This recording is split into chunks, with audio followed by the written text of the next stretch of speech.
નમસ્કાર દોસ્તો, સ્વાગત છે તમારું તમારી પોતાની YouTube channel GK by M K sir Gujarati GK પર।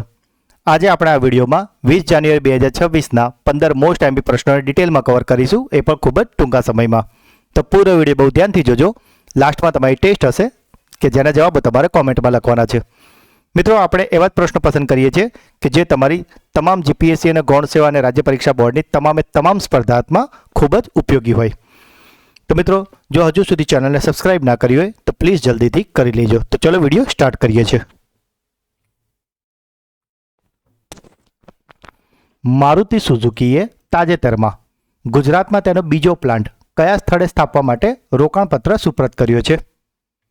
તો મિત્રો, જેમ કે તમે જાણો જ છો કે મારુતિનો ઓલરેડી એક પ્લાન્ટ મહેસાણાના હંસલપુરમાં છે જ, અને હવે તે પોતાનો બીજો પ્લાન્ટ સ્થાપવા માટે પણ એક્ટિવ થયા છે, અને તેમણે આ જે જગ્યા પર પોતાનો બીજો પ્લાન્ટ સ્થાપવા માટે જે રોકાણપત્ર છે એ આપણા મુખ્યમંત્રી ભૂપેન્દ્રભાઈ પટેલને એનાયત કર્યું છે।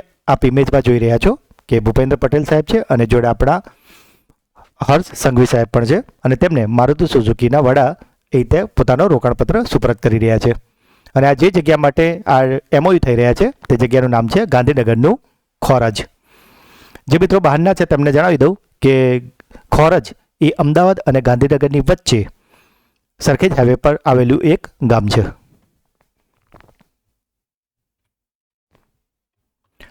મારુતિ સુઝુકી ગાંધીનગર જિલ્લાના ખોરજ ઔદ્યોગિક વિસ્તાર એટલે કે સાણંદની નજીકમાં તેનો નવો પ્લાન્ટ સ્થાપવાનો છે। કંપનીએ આ પ્રોજેક્ટ માટે 35,000 કરોડ રૂપિયાનું રોકાણ કરશે, અને આ પ્લાન્ટની કુલ વાર્ષિક ઉત્પાદન ક્ષમતા 10 લાખ વાહનોની હશે। આ પ્લાન્ટ ગુજરાત ઔદ્યોગિક વિકાસ નિગમ એટલે કે જીઆઈડીસી દ્વારા પૂરી પાડવામાં આવેલી 1750 એકર જમીનમાં ફેલાયેલો હશે। આ પ્રોજેક્ટથી આશરે 12,000 લોકોને સીધી રોજગારી મળશે, અને નાણાકીય વર્ષ 2028-29 સુધીમાં તેમાં ઉત્પાદન શરૂ થવાની સંભાવના છે। જેમ આપણે અગાઉ વાત કરી કે એક પ્લાન્ટ ઓલરેડી મહેસાણાના હાંસલપુર ખાતે છે, અને જો આ બીજો પ્લાન્ટ ચાલુ થઈ જશે તો મારુતિનું ખાલી ગુજરાતમાં વાર્ષિક 20 લાખ વાહનોનું ઉત્પાદન થઈ જશે। જાન્યુઆરી 2026માં કયા રાજ્યમાં પ્રખ્યાત હોટ એર બલૂન ફેસ્ટિવલનું આયોજન કરવામાં આવ્યું છે?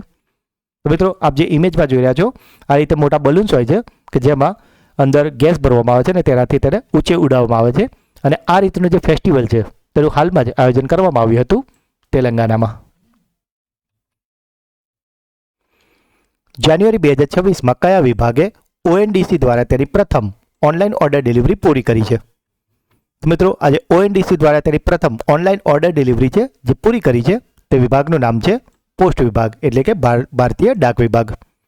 મિત્રો, તમારા માટે હોમવર્ક ક્વેશ્ચન છે, ઓએનડીસીનું પૂરું નામ તમારે કોમેન્ટમાં જણાવવાનું છે। મિત્રો, જ્યારે તમને પ્રશ્નો પૂછવામાં આવે તો તમે તેના જવાબો પણ જોડે જોડે લખતા રહો કે જેથી કરીને એ પ્રશ્ન તમને લાંબા સમય સુધી યાદ રહી જાય। અને મિત્રો, જે પ્રશ્નના જવાબ તમને નથી પણ ખબર તો એના વિશે તમે થોડી રિસર્ચ કરવાનો પ્રયત્ન કરો, જેથી કરીને એને લઈને તમારો બેઝ ટોટલી ક્લિયર થઈ જશે। વર્ષ 2026માં કઈ એરલાઇન્સને વિશ્વની સૌથી સલામત એરલાઇન્સ જાહેર કરવામાં આવી છે? તો મિત્રો, આખા જે વિશ્વની સૌથી સલામત એરલાઇન્સ છે તેનું નામ છે એતિહાદ એરવેઝ કે જે દુબઈની છે। કયા તળાવમાં 5,200 વર્ષ જૂની લાકડાની હોડી મળી આવી છે? તો મિત્રો, આ જે તળાવ છે કે જ્યાં 5,200 વર્ષ જૂની લાકડાની હોડી મળી આવી છે તે તળાવનું એટલે કે લેકનું નામ છે મેન્ડોટા લેક। જો આ લેકની વાત કરીએ તો તે અમેરિકાના વિસ્કોન્સિનના મેડિસિનમાં સ્થિત જે લેક છે ત્યાં આવેલું છે। મિત્રો, આપ જે ઇમેજમાં જોઈ રહ્યા છો આ છે એ નાવડીઓ કે જે 5,200 વર્ષ જૂની છે જેને શોધી કાઢવામાં આવી છે। પ્રભાસ પાટણ શિલાલેખ મુખ્યત્વે કયા મંદિરના ઇતિહાસ પર પ્રકાશ પાડે છે? તો મિત્રો, તમને ખ્યાલ જ છે કે પ્રભાસ પાટણ શિલાલેખ એ જે મંદિરના ઇતિહાસ પર પ્રકાશ પાડે છે તે મંદિર છે, જો કે ઇમેજ જોઈને આપ સમજી જ ગયા હશો કે આ મંદિર છે સોમનાથ મંદિર। જો આપે સોમનાથ મંદિરની મુલાકાત તો લીધી જ હશે, જો ના લીધી હોય કે લીધી હોય તો આપનો અનુભવ કેવો રહ્યો કોમેન્ટમાં જરૂરથી જણાવજો। કઈ કંપનીએ જાન્યુઆરી 2026માં અદ્યતન અનુવાદ AI model translate gamma launch કર્યું છે? તો મિત્રો, આ જે ટ્રાન્સલેટ ગામા છે કે જે એકદમ સરળતાથી કોઈ પણ ડોક્યુમેન્ટને એક ભાષામાંથી બીજી ભાષામાં કન્વર્ટ કરી આપશે અને એકદમ સચોટ રીતે કરી આપશે. આમ તો જો કે ગૂગલ ટ્રાન્સલેટ છે તે આ કામ કરે જ છે, પરંતુ આને વધારે ચોકસાઈથી બનાવવામાં આવ્યું છે કે જેથી કરીને જે નાની નાની ગ્રામરની મિસ્ટેકો થતી હતી તે ના થાય. અને આવું પણ કર્યું છે ગૂગલે જ. ભારતીય સેનાએ તેની પ્રથમ સંપૂર્ણ કાર્યરત ક્વોન્ટમ લેબ કયા રાજ્યમાં સ્થાપી છે? તો મિત્રો આ જે ક્વોન્ટમ લેબ છે તેને સંપૂર્ણ રીતે કાર્યરત બનાવી દેવામાં આવી છે મધ્યપ્રદેશમાં. કઈ નદીને તાજેતરમાં વિશ્વની સૌથી જૂની સતત વહેતી નદી તરીકે માન્યતા આપવામાં આવી છે? તો મિત્રો આ જે નદી છે જે સૌથી જૂની અને સતત વહેતી નદી છે અને તે નદીનું નામ છે ફિંકે નદી.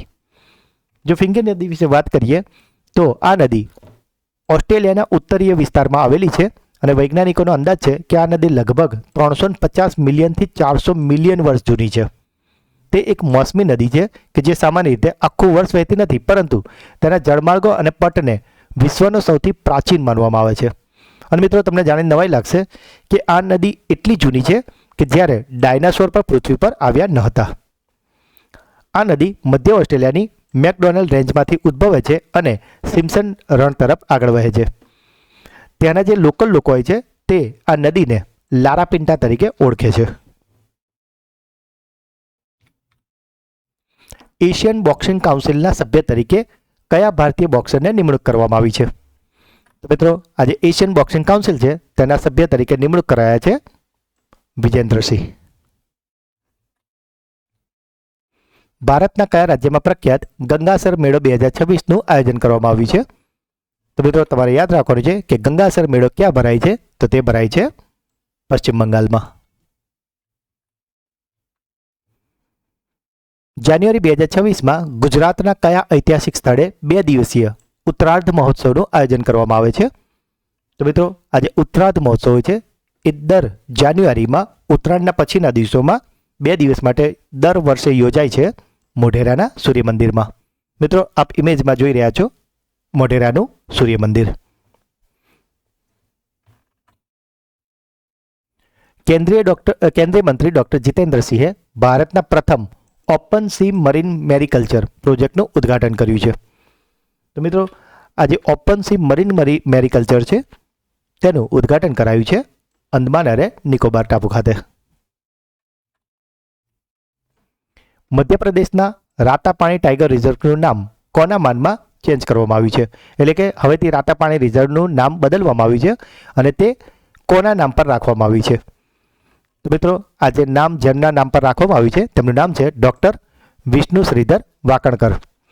હવે તમને એવું થશે કે આ કોણ છે કે જેમના માટે તેમના નામ પર આ ટાઈગર રિઝર્વનું નામ રખાયું છે? તો તે આપણે જણાવી દઈએ કે ડૉક્ટર વિષ્ણુ શ્રીધર વાકણકર 1957માં વિશ્વ પ્રસિદ્ધ ભીમબેટકા ગુફાઓની શોધ કરી હતી. અને આ જે ટાઈગર રિઝર્વ છે રાતાપાણી ટાઈગર રિઝર્વ એ પણ એ વિસ્તારમાં જ આવે છે અને માટે જ એમને સન્માન આપવા માટે તેમના યાદમાં ડૉક્ટર વિષ્ણુ શ્રીધર વાકણકરજીના નામ પર રાતાપાણી ટાઈગર રિઝર્વનું નવું નામ રાખવામાં આવ્યું છે. કયા રાજ્ય દ્વારા અમે પઢી બા આમા ભાષા રે યોજના શરૂ કરવામાં આવી છે? મિત્રો તમે જ્યારે આ વાંચો છો કે અમે પઢી બા આમા ભાષા રે, તો તમને આ ભાષા કદાચ પશ્ચિમ બંગાળની લાગતી હશે, થોડી બંગાળી ટાઈપની ભાષા, સેન્ટેન્સો એવું સાંભળવામાં લાગે છે. પેલું મૂવીમાં આવે છે ને ઓમુ મોન્જુલિકા, મજાકની વાત છે મિત્રો. તે એ રીતે આ બંગાળી ભાષા જેવો શબ્દ છે જેથી કરીને તમે સૌથી પહેલું પશ્ચિમ બંગાળ દેખાય અને એને ટીક કરી દેશો. પણ મિત્રો પરીક્ષામાં આવા ટ્વિસ્ટેડ પ્રશ્ન પૂછવામાં આવે છે. આજે પહેલી નજરે જણાતું અમી પઢી બા આમાં ભાષા રે એ પશ્ચિમ બંગાળનું જણાય છે, પણ એ પશ્ચિમ બંગાળનું નથી મિત્રો, આ છે ઓડિશાનું. તો મિત્રો આવા જ પ્રશ્નો પરીક્ષામાં પૂછાતા હોય છે અને માટે જ તમારે આવો કન્ફ્યુઝ થવાનું નથી. અને જો તમે આપણી ચેનલના વિડીયોને રેગ્યુલર જોતા હશો તો કઈ કઈ જગ્યા પર તમે કન્ફ્યુઝ થઈ શકો છો અને તમારો એ જગ્યા પર માર્ક્સ ન કપાય અને કઈ રીતે તમે મેરિટમાં આગળ આવો, આવી નાની નાની ટિપ્સો તમને દરેક વિડીયોમાં મળતી રહે છે. તો મિત્રો આ હતા આજના 15 મોસ્ટ આઈએમપી પ્રશ્નો. હવે સમય છે તમારી બ્રેઇન બૂસ્ટર ટેસ્ટનો, જેમાં 3 પ્રશ્નો પૂછવામાં આવશે, જેના જવાબો તમારે કોમેન્ટમાં કરવાના છે. મિત્રો વિડીયોના વ્યૂઝ તો ઘણા બધા હોય છે પણ કોમેન્ટ બહુ થોડા લોકો આપે છે. અને મિત્રો આવું જ થતું હોય છે રિઝલ્ટ વખતે કે જ્યારે ફોર્મ અને પરીક્ષા બહુ જ લોકો ભરે છે કે પરીક્ષા આપે છે, પરંતુ પાસ બહુ થોડા લોકો થાય છે. અને મિત્રો આ જે થોડા લોકો હોય છે એ એવા જ લોકો હોય છે જે આવા નાના નાના એફર્ટ્સ લેતા હોય છે. તો મિત્રો હવે આપણે પણ ફોર્મ ભરવાની કે ખાલી પરીક્ષા આપવાની ભીડમાંથી નીકળીને મેરિટમાં ટોપમાં આવવા માટે જો આવવું હશે તો આપણે પણ આવા નાના નાના પ્રયત્નો ચાલુ કરી દેવાના છે, કારણ કે આવા નાના નાના પ્રયત્નો જ રોજ મોટી જીત અપાવે છે. તો આજનો પહેલો પ્રશ્ન છે, મારુતિ સુઝુકીએ તાજેતરમાં ગુજરાતમાં તેનો બીજો પ્લાન્ટ કયા સ્થળે સ્થાપવા માટે રોકાણપત્ર સુપ્રત કર્યો છે? વર્ષ 2026માં કઈ એરલાઇન્સને વિશ્વની સૌથી સલામત એરલાઇન્સ જાહેર કરવામાં આવી છે? અને આજનો છેલ્લો પ્રશ્ન, જાન્યુઆરી 2026માં ગુજરાતના કયા ઐતિહાસિક સ્થળે 2 દિવસીય ઉત્તરાર્ધ મહોત્સવનું આયોજન કરવામાં આવ્યું છે? મિત્રો ત્રણેય પ્રશ્નના જવાબ તમારે કોમેન્ટમાં કરવાના છે, અને મિત્રો હું લગભગ મારો એવો ટ્રાય હોય છે કે દરેક કોમેન્ટનો રિપ્લાય કરવાનો મારો પૂરો પ્રયત્ન હોય છે. મિત્રો હવે સમય છે આપણા સુપરફાસ્ટ ફ્લેશ રિવિઝનનો, કે જેમાં આપણે ગઈકાલના જે 15 પ્રશ્નો હતા એનું એક ફટાફટથી એક રિવિઝન કરી લઈએ, કે જેથી જે મિત્રો આ ચેનલના વિડીયોને દરરોજ જોવે છે એમનું ડે ટુ ડે રિવિઝન પણ થતું રહે. અને મિત્રો જો તમે લોકો પણ ચેનલ પર પહેલી વાર આવ્યા છો તો તમને રિક્વેસ્ટ છે કે હવેથી દરરોજ તમે જે આડી અવડી રીલ્સ ને બધી જોઈને ટાઈમ વેસ્ટ કરો છો એના બદલે હવે લાઈફમાં એક ટાર્ગેટ નક્કી કરો કે કોઈ પરીક્ષા કે મારે આ પાસ થવું જ છે અને લાઈફમાં કામયાબ સક્સેસ થવું જ છે, અને એના માટે હવે એક ફિક્સ ટાઈમ ટેબલ બનાવો અને એ રીતે મહેનત ચાલુ કરો. અને જ્યાં સુધી વાત છે કરંટ અફેર્સની, તો રોજ આપણી ચેનલ પર જે 8 વાગ્યાનો વિડીયો આવે છે જે ફક્ત 10 થી 15 મિનિટનો હોય છે, જો મિત્રો તમે દરરોજ આ વિડીયો જોવાની ટેવ પાડી દેશો તો મિત્રો કરંટ અફેર્સના સેશનમાં તમારો એક પણ માર્ક્સ નહીં કપાય અને મોટાભાગના પ્રશ્નો કરંટ અફેર્સને રિલેટેડ જ પૂછાતા હોય છે. ગઈકાલનો પહેલો પ્રશ્ન હતો, ભારતીય હવામાન વિભાગ એટલે કે IMDએ 15મી જાન્યુઆરી 2026ના રોજ તેનો કયો સ્થાપના દિવસ ઉજવ્યો હતો? તો મિત્રો IMDનો સ્થાપના દિવસ હતો 151મો. અમેરિકાએ કયા દેશને પેક્સ સિલિકા પહેલમાં જોડાવા માટે આમંત્રણ આપ્યું છે? તો મિત્રો આ પેક્સ સિલિકામાં જોડાવા માટે આમંત્રણ અપાયું છે ભારતને. ગલ્ફ શિલ્ડ 2026 નામની સંયુક્ત લશ્કરી કવાયત ક્યાં યોજાઈ હતી? તો મિત્રો આ યોજાઈ છે સાઉદી અરેબિયાના રિયાદમાં. જાન્યુઆરી 2026માં ભારતનો 92મો ચેસ ગ્રાન્ડમાસ્ટર કોણ બન્યો છે? તો મિત્રો આજે 92મો ચેસનો ગ્રાન્ડમાસ્ટર છે તે બન્યા છે આર્યન વાર્ષ્ણેય. ભારતનો પ્રથમ સાર્વભૌમ AI પાર્ક ક્યાં સ્થાપવામાં આવશે? તો આ સ્થાપવાનો છે ચેન્નઈમાં. 1 જાન્યુઆરી 2026 થી લઈને 30 જૂન 2026 સુધી કયા દેશે યુરોપિયન યુનિયનની પરિષદનું પ્રમુખ પદ સંભાળ્યું છે? તો આ પ્રમુખ પદ સંભાળ્યું છે સાયપ્રસ દેશે. વેનેઝુએલાના વિપક્ષી નેતા મારિયા કોરિના મચાડોએ પોતાનો શાંતિ પુરસ્કાર કે જે એમને નોબેલ દ્વારા આપવામાં આવ્યો હતો તે કોને એનાયત કર્યો છે? તો મિત્રો આજે મારિયા કોરિના મચાડોનો પોતાનો નોબેલ શાંતિ પુરસ્કાર આપી દીધો છે અમેરિકાના રાષ્ટ્રપતિ ડોનાલ્ડ ટ્રમ્પને. ડિસેમ્બર 2025માં ICC men's player of the month award કોણે જીત્યો છે? તો જે મેન્સનો જે પ્લેયર ઓફ ધ મંથ જે છે ડિસેમ્બર માટે તે જીતી લીધી ઓસ્ટ્રેલિયાના મિશેલ સ્ટાર્કે. મિત્રો ગઈકાલના વિડીયોમાં આપણે તમને ICC મહિલા પ્લેયર ઓફ ધ મંથ ડિસેમ્બરના કોણ હતા તેમના વિશે પણ જણાવ્યું હતું, તો તેમનું નામ તમારે કોમેન્ટમાં જણાવવાનું છે. બહુભાષી ડિજિટલ ગવર્નન્સને પ્રોત્સાહન આપવા માટે કઈ રાજ્ય સરકારે ડિજિટલ ઇન્ડિયા ભાષીની ડિવિઝન સાથે કરાર કર્યો છે? તો મિત્રો આજે ડિજિટલ ઇન્ડિયા ભાષીની ડિવિઝન છે તેની સાથે કરાર કર્યો છે મધ્યપ્રદેશે. ભારતનો પહેલો ગ્રીન એમોનિયા પ્રોજેક્ટ ક્યાં સ્થાપિત થશે? તો આ સ્થાપવાનો છે આંધ્રપ્રદેશમાં. ઇન્ડિયા ઇલેક્ટ્રિસિટી સમિટ 2026 ક્યાં યોજાશે? તો આ યોજવાની છે નવી દિલ્હી ખાતે.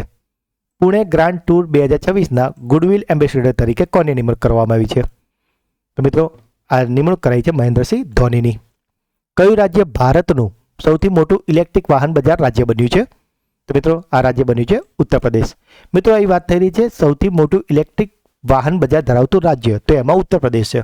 ગઈકાલના વિડીયોમાં આપણે તમને કયું રાજ્ય વ્યક્તિગત EV વાહનોની બાબતમાં ભારતમાં પ્રથમ છે તે રાજ્યનું નામ પણ જણાવ્યું હતું, તો તમારે તેનું નામ કોમેન્ટમાં જણાવવાનું છે. ઘાયલ પક્ષીઓને બચાવવા માટે કઈ રાજ્ય સરકારે કરુણા અભિયાન 2026 શરૂ કર્યું છે? તો મિત્રો જેમ તમે જાણો છો કે દર ઉત્તરાયણ પર ગુજરાત સરકાર દ્વારા કરુણા અભિયાન ચલાવવામાં આવે છે.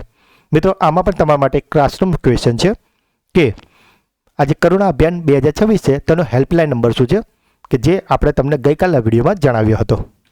અને ગઈકાલનો છેલ્લો પ્રશ્ન હતો, કઈ અવકાશ એજન્સીએ પ્રથમ વખત તબીબી સહાય માટે આંતરરાષ્ટ્રીય અવકાશ સ્ટેશનથી અવકાશ યાત્રીઓને સફળતાપૂર્વક પાછા લાવ્યા છે? તે છે સ્પેસએક્સ. તો મિત્રો આ હતા ગઈકાલના 15 પ્રશ્નો કે જેને અત્યારે તો આપણે ખૂબ જ ફટાફટ રિવિઝન કર્યું છે, પણ ગઈકાલના વિડીયોમાં આપણે દરેક પ્રશ્ન ઇમેજ સાથે અને ખૂબ જ ડિટેલમાં તમને સમજાવ્યા છે. મિત્રો આપણે જ્યારે પણ તમને સમજાવીએ છીએ તો આપણે એક પ્રશ્નની આજુબાજુ જેટલા પણ એને રિલેટેડ MCQ કે બીજા કરંટ અફેર્સ હોય છે એને પણ કવર કરી લેતા હોય છે. તો આમ જોવા જઈએ તો આપણો 15 મિનિટના વિડીયોમાં 15 MCQ ઓફિશિયલ કહીએ છીએ, પણ જો તમે પૂરો વિડીયો ધ્યાનથી જુઓ છો તો ઓલમોસ્ટ તમારા રોજના 25થી વધારે પ્રશ્નો કવર થાય છે. તો મિત્રો, જો આપ આ ચેનલના વિડીયોને દરરોજ ફોલો કરશો તો તમારી તમામ સરકારી સ્પર્ધાત્મક પરીક્ષાઓ જેવી કે આવનારી મદદનીશ કેળવણી નિરીક્ષક, પોલીસ, તલાટી, clerk, banking, STI, DYSO, TET જેવી GPSC, ગૌણ સેવા, રાજ્ય પરીક્ષા બોર્ડની તમામ સ્પર્ધાત્મક પરીક્ષામાં આ ચેનલ તમને ખૂબ જ ફાયદો અપાવશે. તો મિત્રો, જો આ વિડીયો આપને ગમ્યો હોય તો તેને લાઇક કરજો. જે પણ પ્રશ્ન પૂછવામાં આવે છે કે જો તમારો કોઈ ડાઉટ છે તો તેને કોમેન્ટ કરજો. મિત્રો, જેમ આજે અગાઉ જણાવ્યું તેમ હું દરેક કોમેન્ટનો જવાબ આપવાનો મારો પૂરો પ્રયત્ન હોય છે. જો તમે સારું પણ લખ્યું હશે તો તમને એપ્રિશિએટ પણ 100% હું કરીશ, અને તમારો કોઈ ડાઉટ હશે તો એને પણ મારી તરફથી પૂરેપૂરો પ્રયત્ન કરીશ અને સોલ્વ કરવાનો. જો મિત્રો, આ વિડીયો તમને ગમ્યો છે તો તે તમારા તમામ વોટ્સઅપ અને ટેલિગ્રામ ચેનલ પર ખાસ શેર કરજો મિત્રો. અને જો હજુ સુધી ચેનલને સબસ્ક્રાઇબ ના કરી હોય તો જલ્દીથી કરી લેજો. બીજું મિત્રો, કે અત્યારે હાલમાં જ મદદનીશ કેળવણી નિરીક્ષકની પણ એક જાહેરાત પડી છે, તો તેના જે અભ્યાસક્રમના જેટલા પણ ટોપિક છે તેના તમામ વિડીયો પણ આપણી ચેનલ પર બહુ જલ્દી મુકાવાના છે. તો મિત્રો, જો ચેનલને સબસ્ક્રાઇબ ના કરી હોય તો જરૂરથી કરી લેજો. અને ત્યાં સુધી મિત્રો, ભણતા રહો, આગળ વધતા રહો. જય હિન્દ, જય ભારત, જય ગુજરાત.